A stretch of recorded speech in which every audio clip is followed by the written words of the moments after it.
So I mentioned that I wanted to talk about the media, and that's the October surprise article was yesterday's Hartmann report. Today's Hartmann report is titled "The Press: What Has Happened to the Lifeblood of Our Democracy." And I start out by going through some of these just astonishing statistics. And by the way, these are an indictment of our media. It's just that simple.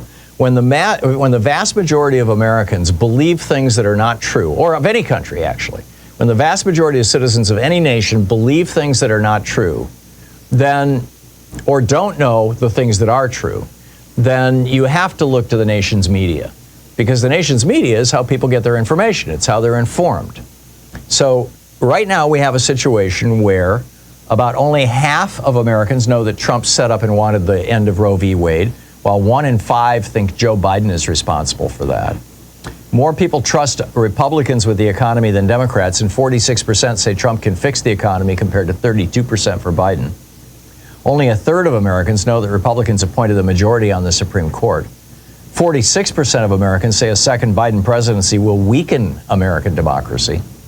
More than half, 55% of Americans, believe the economy is shrinking and we're in a recession when it's growing faster than under any president since FDR and has been for 3+ years. When President Biden came into office in 2021, almost 2/3 of Americans approved of his handling the economy and foreign affairs. Today, that number is fewer than a third. Almost half, 49%, think the stock market is down for the year, when in fact the S&P was up 24% last year and is up 12% this year. About 3/4, 72% of Americans, are sure that inflation is up right now when the rate has fallen from 9.1% to the current 3.4%. The best number in the entire 8 years that Ronald Reagan was in office, the best inflation number he had, the lowest inflation number he had was 4.1%. And Republicans will tell you, oh, Reagan did great with the economy. Well, it's 3.4% now. But 72% of Americans think inflation is worse than it's been in years and far worse than it was during the Reagan administration. So how did we get into, and it goes on from there, there's a bunch of other horrible statistics.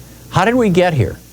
I lay out the simple proposition that, number one, when Bill Clinton signed the Telecommunications Act, which empowered social media to facilitate lies and have no responsibility for that, and that ended the ownership rules for radio stations, television stations, and newspapers, that was a major crisis that led to this situation.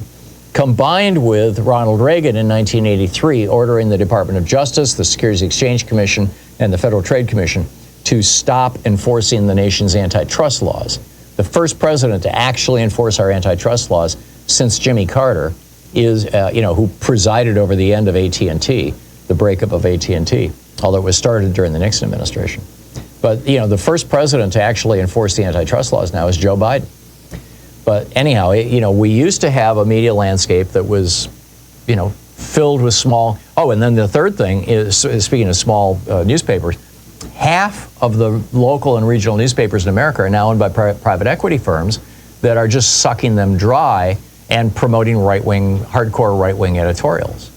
So it's kind of a perfect storm. It's like capitalism run amok has destroyed our media. And now basically 90% of all the media that Americans consume is in the hands of fewer than a dozen right-wing billionaires and their corporations. Facebook owned by Zuckerberg, Twitter owned by Musk and Saudi Arabia, TikTok owned by the Chinese Communist Party indirectly, at least regulated by them. I mean, these are the things that are just driving this move toward fascism and toward Donald Trump. And frankly, we need to do something about this. We need to start breaking up these media behemoths and bring back some of these rules that regulated our media. You're listening to the Thom Hartmann Program. Call 202-808-9925. But what say you? I'll pick up your calls right after this break. Stay tuned.